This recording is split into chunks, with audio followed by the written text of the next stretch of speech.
సడన్‌గా ఒకరోజు మీ మమ్మీ నీ కల్లో కనిపిస్తే నువ్వు ఫస్ట్ ఏం మాట్లాడాలి అనుకుంటావు? డెఫినెట్‌గా I will tell that I miss you అమ్మా చెప్తాను. ఎందుకంటే అండ్ ఇంకొకటి సారీ కూడా చెప్తాను.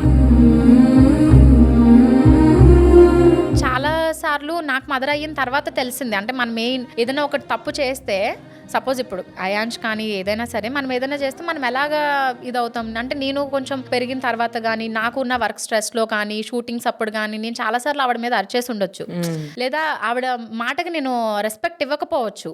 అలాంటి టైంలో ఆవిడ ఫీల్ అయిన రోజులు చాలా ఉంటాయి కదా. సో అలాంటప్పుడు నాకు అనిపిస్తూ ఉంటుంది అనమాట. అది కాకుండా ఏంటంటే నేను చాలా చాలా బిజీగా ఉన్నాను ఆవిడ ఒంట్లో బాగాలేని టైంలో. ఐసీయూలో ఉన్నప్పుడు కూడా నేను నైట్ 2:00 వెళ్ళే సిచ్యువేషన్. బట్ ఆ టైంలో నన్ను ఐసీయూలోకి అలౌ చేయరు. లాస్ట్ ఏం మాట్లాడాలి అని అనుకున్నారు అనేది నాకేం తెలీదు.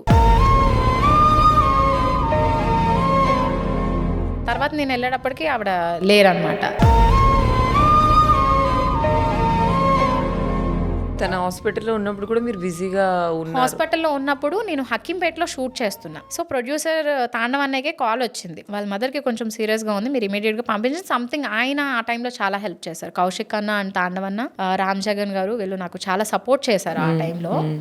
అంటే అప్పుడు నాకు హాస్పిటల్స్, డాక్టర్స్ వీళ్ళు మనం వచ్చిందే డబ్బులు పెట్టాలి, చాలా లాక్స్ లో అయిపోతూ ఉంటుంది. ఆ టైంలో ఏదైనా వర్క్ చేస్తే ఆ మనీ ఖచ్చితంగా ఇచ్చేయాలి. ఈవెన్ ఒక మనకి ఇంజెక్షన్ వచ్చి 12,000 18,000 అలా ఉండేది. మనకి రోజు పేమెంటే 3,000. నేను షూట్లో ఉన్నప్పుడు ఆయనకి కాల్ వచ్చినప్పుడు ఇమీడియట్గా పంపించండి అని చెప్తున్నారు తప్ప నాకు విషయం చెప్పలా ఏంటి అని. సో పంపించిన తర్వాత అప్పుడు ఐసీయూలోకి అలౌ చేయలేదు. నెక్స్ట్ డే ఎర్లీ మార్నింగ్ మా డాడీ చూస్తే ఆయన వెళ్ళిపోయారు, అంటే హాస్పిటల్ దగ్గరికి వెళ్ళిపోయారు. దాని తర్వాత నేను ఆవిడకి బాక్స్ తీసుకెళ్దామని చెప్పి కొంచెం కర్రీ అది చేస్తున్నాను. నెక్స్ట్ డే మార్నింగ్ అన్ని ప్రిపేర్ చేసుకుని వెళ్దాం అనుకునేటప్పటికి సిద్ధు ఫోన్ చేసి కిందకి రా, వెంటనే వెళ్దాము, అత్తయ్యని గుడివాడ తీసుకెళ్తారు అని అంటున్నారు అని అన్నారు. నేను అంటాను, ఇప్పుడు ఆవిడ గుడివాడ తీసుకెళ్లారు, మా ఊరు గుడివాడ తీసుకెళ్లారు అని అంటే ఆవిడ ఏమనుకుంటారు, నాకేదో అయిపోయింది అందు గురించి నన్ను ఇక్కడికి తీసుకొచ్చేసారు అని అనుకుంటారు. వద్దు ఇక్కడికే తీసుకొచ్చేసాయి అని నేను అంటున్నా.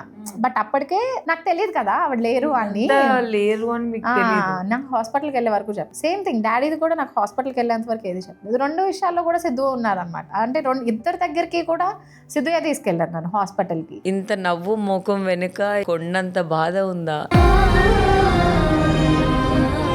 ఎస్, అదే ఉండాలి కదా. ఎందుకంటే మనం బాధపడితే అది చూసి అవతల వాళ్ళు బాధపడతారు, మనం నవ్వితే అవతల వాళ్ళు కూడా నవ్వుతారు. సో మనం బతికినందుకు అట్లీస్ట్ అవతల వాళ్ళు నవ్వించాలి అన్నట్టు అనిపించింది. నేను అందుకే హాసిని క్యారెక్టర్ చేయడానికి కూడా ఒక రీజన్. ఎందుకంటే అంత త్వరగా రావు కామెడీ క్యారెక్టర్స్ అని చాలా అవార్డ్స్ కూడా వచ్చాయి నాకు ఆ క్యారెక్టర్ చేసినప్పుడు. చాలా బాధ అనిపించేవి ఏంటి అని అంటే, ఇలాంటి సిచ్యువేషన్స్ లో కూడా మనం ఉన్నప్పుడు మనం ఎక్కడికన్నా వెళ్ళాము అని అంటే వాళ్ళు మనం ఏ సిచ్యువేషన్ లో ఉన్నామో తెలుసుకోకుండా కొంచెం ఫొటోస్ ఇవి అడుగుతూ ఉంటారు కదా. ఇన్ కేస్ ఎప్పుడైనా నేను లేదండి అని ఏదైనా ఒకటి అయినప్పుడు కూడా మనకి ఇమీడియట్ గా ఒక పెద్ద మెసేజెస్ వచ్చేస్తాయి, దీనికి చాలా పొగరు, అందుకే తెలుగు వాళ్ళని ఎంకరేజ్ చేయకూడదు. కానీ బేసిక్ గా ఏంటంటే ఇంత కోట్ల మందిలో మనం ఈ రోజు గుర్తుపడుతున్నారంటే మన అదృష్టం, చాలా అదృష్టం. కాకపోతే కొన్నిసార్లు ఏం జరుగుతూ ఉంటది అని అంటే అవి తీసి వాళ్ళు ఎక్కడైనా పోస్ట్ చేసినప్పుడు అలాగా మనకు చూసే వాళ్ళు ఏమనుకుంటారు, ఇదిగో చూడు నిన్నే వాళ్ళ డాడీ ఇదయ్యారా, వెంటనే చూడు ఎలా ఫొటోస్ ఇచ్చేస్తుంది. కొన్ని అలాంటి భయాలు కూడా ఉన్నాయి నాకు. నేను రీసెంట్ గా హాస్పిటల్లో సిలిన్ పెట్టుకుని ఇలా పడుకుని ఉంటే అక్కడికి వచ్చి ఒక ఫోటో అడిగారు వాళ్ళు. మనం ఇంకా వాళ్ళని ఏమీ చెప్తాం అంటే వాళ్ళ అభిమానం అలాంటిది. మీ లైఫ్ లో ఎవరికైనా థ్యాంక్ యూ చెప్పాలంటే ఎవరికి చెప్తారు విష్ణు మీరు? సిద్ధుకు చెప్తాను థ్యాంక్ యూ అని. ఇంకా నాకు తెలిసి ఇంకా అంతకు మించి ఇంకెవరికి లేదనిపిస్తుంది. అంతే సిద్ధుకు చెప్తాను. బికాస్ నాకు పెళ్ళి అయిన తర్వాత కూడా అమ్మ నాన్నలాగా చూసుకునే అత్తయ్య మావయ్యని కానీ షార్ట్ కట్ లో చెప్పాలంటే ఇంకా నేను కూతురే ఆవిడకి.